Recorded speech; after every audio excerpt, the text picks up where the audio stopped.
हारना कुछ नहीं होता बेटा, तुझे एक चीज आती नहीं है, इसलिए तुझे वहां से अगर गुजार दिया तो आगे बड़ी बला मार देगी तुझे, खलास। Failure is nothing, just to train you कि तू आगे बड़े पट्टे के साथ मुकाबले में गिर ना जाए, इसलिए इंसान फेल होता है। लेकिन अगर आपने फेलियर से यह समझ लिया कि मैं बर्बाद हो गया, मेरी जात अदम हो गई, मेरी हैसियत खत्म हो गई, मेरा वजूद बिल्कुल जीरो में चला गया है, तो बेटा ये सेल्फ डाउट है। हार बुरी चीज नहीं है और जीत भी बुरी चीज नहीं, दोनों के पीछे जो माइंडसेट होता है ना वो बुरा होता है।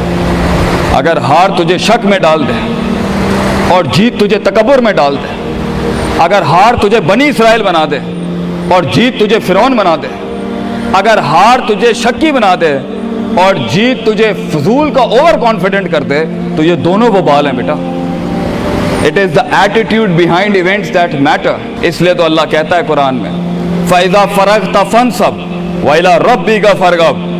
जब तू जिंदगी के समंदरों से गुजरेगा, जब तू एक्सपेरिमेंटेशनों से गुजरेगा, जब तू तजर्बात से गुजरेगा, जब तू मुशाहिदात से गुजरेगा, जब तू वक्त की ऊंच नीच से गुजरेगा, जब तू लाइफ के हाइज एंड लोज से गुजरेगा, जब तू नए नए रिश्तों से गुजरेगा, जब तू नए नए फैसलों से गुजरेगा, जब तू नए नए म्यारों से गुजरेगा, जब तू नए नए मुल्कों से गुजरेगा, जब तू नए नए पासपोर्ट से गुजरेगा, तो तेरे सीने को डेंट लगेंगे, तेरा अंदर का आप हिलेगा, उसमें खौफ भी हिलेगा, डर भी हिलेगा, उम्मीद भी हिलेगी, मोहब्बत भी हिल जाएगी। अल्लाह क्या कहता है, न्यूट्रलाइज कर उसको, bring it back to the balance. कैसे? कि मेरे ऊपर भी एक ताकत है, लोगों से बड़ी भी एक ताकत है, मेरी सच्चाई सच को अट्रैक्ट करेगी, मेरी इंसानियत इंसानों को अट्रैक्ट करेगी, मेरी बहादुरी बहादुरों को अट्रैक्ट करेगी, मेरी कंफ्यूजन्स मेरे साथ कंफ्यूजन्स को ही अट्रैक्ट करेगी, मेरा डर डरपोकों को अट्रैक्ट करेगा।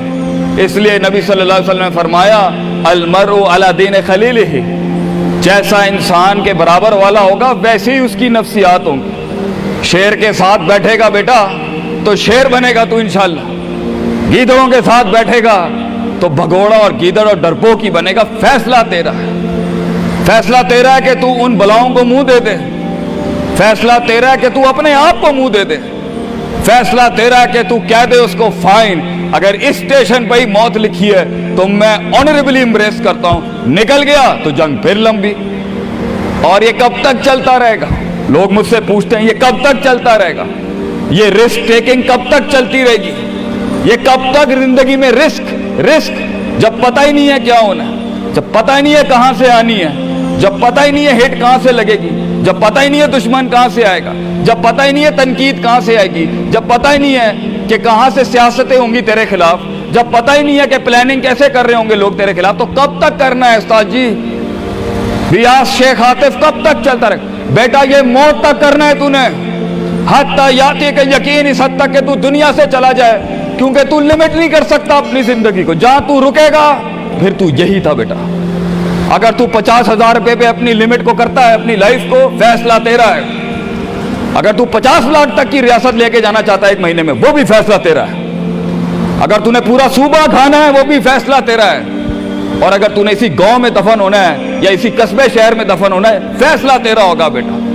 लेकिन जितने लंबे और बड़े फैसले होंगे, गेम भी उतनी बड़ी हो जाएगी, फिर दुश्मन भी उतना बड़ा, दोस्त भी उतने बड़े, सियासतें भी उतनी गर्म। तो घबराना नहीं है बेटा। समंदर में साहिल पे खड़े होके समंदर का जायजा लेना बहुत आसान है, मगर असल इंसान वो है बेटा जो लहरों की मुखालफतों में कदम उठाता है अंदर। He goes into those storms